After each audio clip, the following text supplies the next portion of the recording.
let's go ahead and take a look at the beginning of Unit 5, which is basically going to be a lot of work with geometry. So far this year, we've already talked about area more in our multiplication unit, but we're bringing it back today in a review with homework pages 89 and 90. So let's go ahead and look at number 1. It says find the area and perimeter of each rectangle.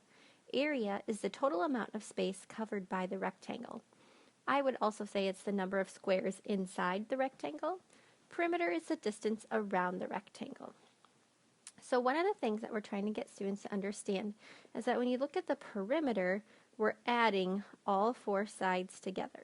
So you notice there's a 3 here, there would be a 3 over here, a 5 on the top, and a 5 on the bottom.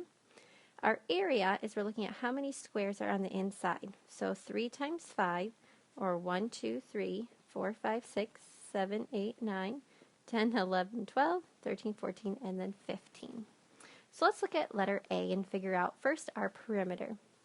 So we notice that our perimeter is 4 on every single side.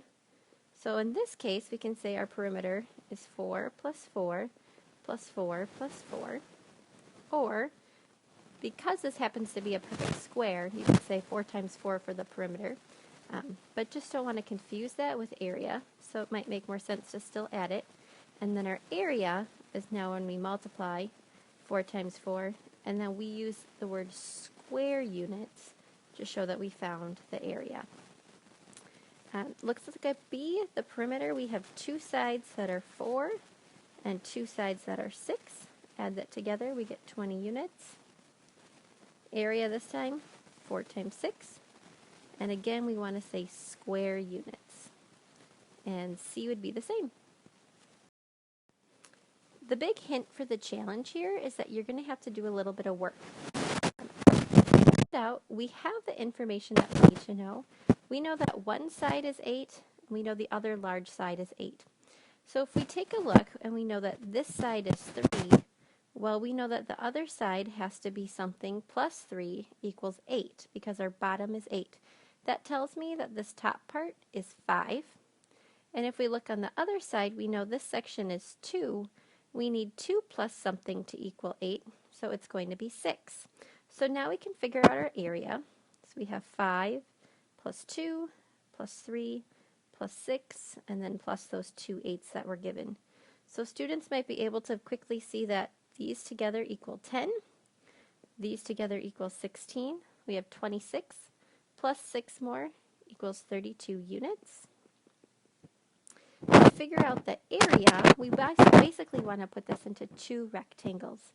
You'll notice where I drew this purple line right here. That is going to divide our 2 rectangles. So our first rectangle down at the bottom, the larger one, we're going to do 8 times 6. And the little one on the top up here, we're going to do 2 times 5. We're going to figure out the area of both of those rectangles and then add them together. 2 times 5 is 10. 6 times 8 is 48. Add them together, and we get 58. So my area is 58 square, again, don't forget the square, units. Number 3 is probably what students are actually more used to doing when looking at area, because it's a lot of what we did before. So we have 9 feet on one side, and then we're going to have 8 feet on the other side for our classroom rug. And then they know they just need to multiply. 9 times 8 equals 72. And again, this time we have a unit, and we're going to say feet squared. What is the perimeter? So you can do it 2 ways. You could say 9 times 2 using parentheses, what we just started practicing, or you can just add up the 4 sides. So if I do it this way, I see that it's 18 plus 16. When I add those together, 20, 34 feet for my answer. Okay, let's take a look at number 4. It says Chrissy is going to make a big painting on a piece of wood that is 4 feet wide and 7 feet long. What is the total area of the piece of wood?